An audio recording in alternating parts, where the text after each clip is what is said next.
everybody, Bird and Gutter here, and we're back with another Top 5 on Netflix. Top 5 on Netflix. And this week's Top 5 is an extra special Top 5. It is all Mystery Science Theater 3000s. Yes. And it wasn't that hard of a list considering there are only 5 Mystery Science Theaters on Netflix and the movie. They really should put more on. So anyway, give them a little rundown if they haven't seen Mystery Science Theater. What is it? Mystery Science Theater was a TV show that ran on, well, it was in Minnesota on a local channel. And then it went to Syndicate. Went in to like the late 80s and stuff, like and the early 90s. Channel, whatever it was back then. And then Sci-Fi. And then they kicked them off. But whatever, what was it? What was the premise? The premise, well, basically, it was a guy stuck up in space. He was put up there by Dr. Forrester. And TV's Frank. And then, of course, Mrs. Forrester came in, turned out to be Pearl. But anyway, he was put into space and forced to watch awful movies, and he made... a science experiment. And he made robot friends to watch said movies with him. And all they did was sit there and cut up on said movies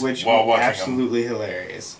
And it's actually a simple idea. It's just them doing, it's just a silhouette deal, and But anyway, we're moving on to number 5. Number 5 is Pod People. This one's a Joel one. Yeah. And it's about like this potato-looking alien thing, and I don't remember much about this one. He loves this little kid, No, that was Gamera. Oh, well, that was Gamera. That's right. Yeah, so I don't really remember much of this one. Pod People. It was a black and white one, though. No, it was color. It was color? Yeah. But which one was the other one? Oh, the leeches, the giant leeches or something. Well, whatever. We're talking about Pod People. Since we can't remember, say fuck it. Moving on to number 4. Number 4 is Gamera, and Gamera was black and white. It was a big mutated fucking turtle that came to destroy Japan, and then he met this little boy that he kind of fell in love with, and then he saved Japan. I don't fucking remember. I can't remember either. That was a good one, though. I remember that one. Well, their jokes were a good one. The movie itself that was another Joel one. Yeah, that was another Joel one. Yeah. Joel left He was left in the 5th season. Yeah, well, whatever. Mitchell was his last one. My favorite Mystery Science Theater by far. Mitchell was on. They should put that one on there. They had it on there, I thought. Did they? Well, anyway, fucking go on YouTube and watch it. Yeah, hell, they're all on YouTube anyway. But we're talking about ones on Netflix, so anything's on YouTube. Worst movies on YouTube. To number 3. Number 3 is a Mike one, starring Joe fucking Estevez. It is Soultaker. Soultaker. It's about what? Are they like aliens or something? I can't remember, but they have like a ring. They were like angel death, something like that. Yeah, and they have like a glowing ring on their hand, and they suck people's souls out. When somebody died, they were there to take their soul with them. Yeah, whatever. It was Joe Estevez and the big jawed dude. Yeah, they were like death escorts. I wish somebody would escort Joe Estevez to death. Eventually. You'll get your wish. That's cruel. So moving on to number 2. Number 2 is another Mike one. It is Touch of Satan. Yeah, just the touch of Satan warms your heart. So yes, it's about this kid that goes on this road trip or whatever and runs across this chick and her family, and she's all a devil worshiper possessed by Satan, whatever the fuck. Judy. She kept saying his name, Judy. Oh my god, and crazy grandma, dude. And wasn't the father pretty fucked up in that one as well? I can't remember. He had a lot of sweat. He was sweating a lot.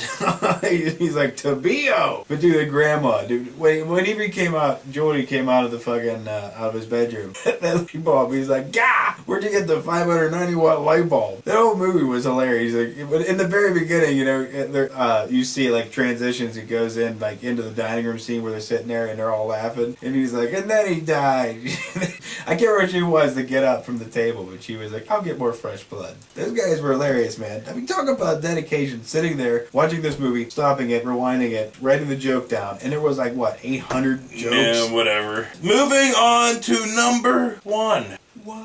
Number 1 is Final Sacrifice. Final Sacrifice. It's about Lord Satan worshippers that are after this young Canadian kid. And what does he do to fucking protect himself? He goes to the all denim, all mullet, all mustache, fucking Rosdower. The Canadian superhero.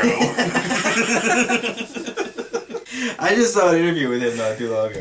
Rosdower? Yeah, dude. Really? Why? I don't know. But yeah, this one's a really good one. This one has to be like my second favorite below Mitchell. And then right below that one has to be Merlin's Shop of blah, blah, blah. The one with Ernest Borgnine. And fucking, what was that? That was fucking, what's her name? Shelley Winters or whatever.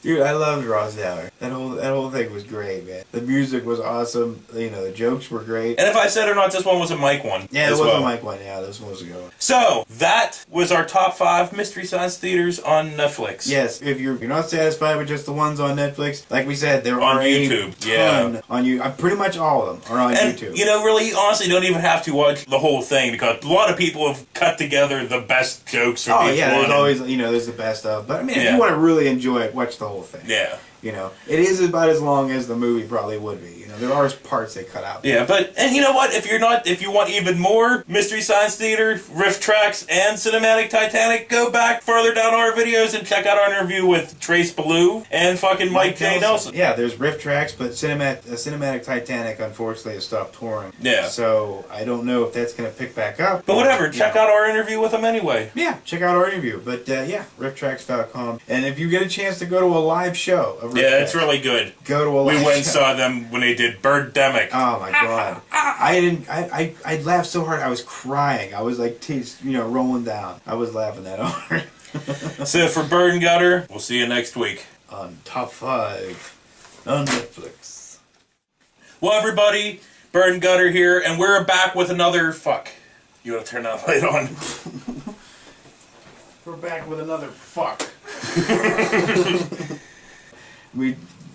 It's ingenious, you know. It's like what they're doing now. They're doing Riff Tracks. It's ingenious, you know. Just you're making MP3s, and you can get away with that, you know. Because I pondered that forever. Like, how the hell could they do newer age movies? Because that's they charge out the ass. But the MP3 idea, fucking brilliant. I guess that's like somebody interviewing K.Y. Kim. You know, Mystery Science Theater made that dude famous. You know, if it wasn't for that, nobody would know who the fuck he is. Yeah, basically.